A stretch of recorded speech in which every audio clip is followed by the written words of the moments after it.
बिस्मिल्लाहिर्रहमानिर्रहीम। आऊं आहियां सजाद अली जागीरानी। जीअं त हीअ जेको लॉकडाउन वबा वायरस हीअ जेका बीमारी हले थी, इन हवाले सां जेको ग़रीब तबिको आहे, डेली वेजिस ते कमाइण ऐं खाइण वारो आहे, उहो माण्हू हिनमहिल छा थो करे सघे? बेरोज़गार थी करे उहो माण्हू पंहिंजे घरनि में ई वेठो आहे।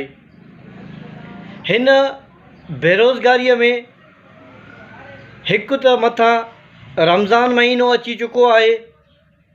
चलो, रमज़ान महीने में त इंसान ख़ाली पेट ते रोज़ा बि रखी सघे थो।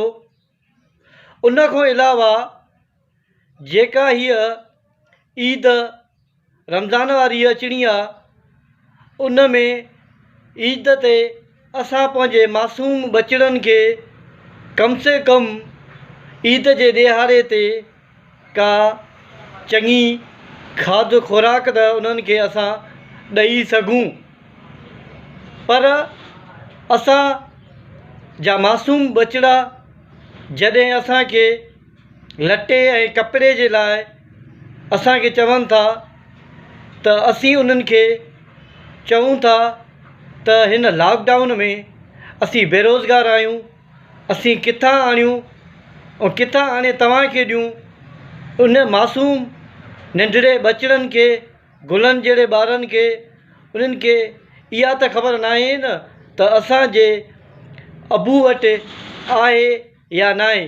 अगरि लॉकडाउन न हुजे हा त कम से कम मज़दूर माण्हू वञी पंहिंजे बच्चनि जे लाइ पोरियो करे हा, उन्हनि जे लाइ कुझु आणे त सही आहे न, लटो कपिड़ो त कुझु त आणे हा न। त ईद त बच्चा त चङी गुज़ारींदा न।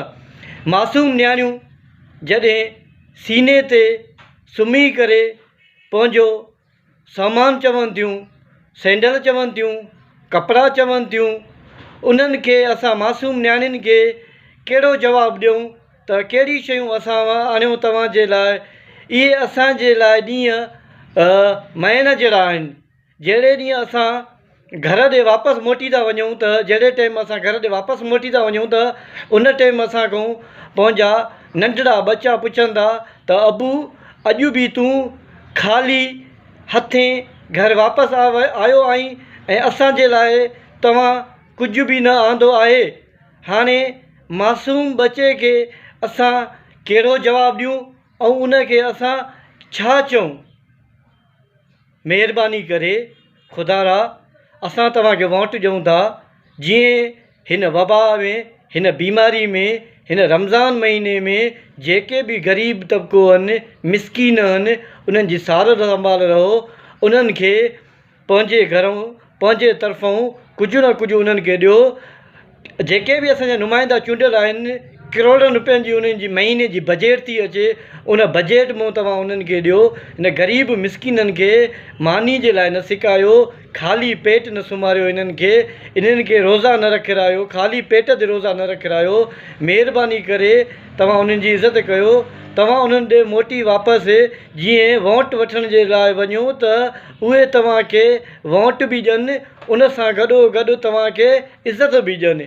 ॿीहर जी उमेद बि ग़रीब में तबिके में, ग़रीब अवाम में तव्हां रखो। ग़रीबनि जा बच्चा ख़ाली पेट ते सॼी राति न सुम्हारियो, ख़ाली पेट न सुम्हारियो। महिरबानी करे उन्हनि जी सार संभाल रहो। शुक्रिया। ख़ुदा हाफ़िज़।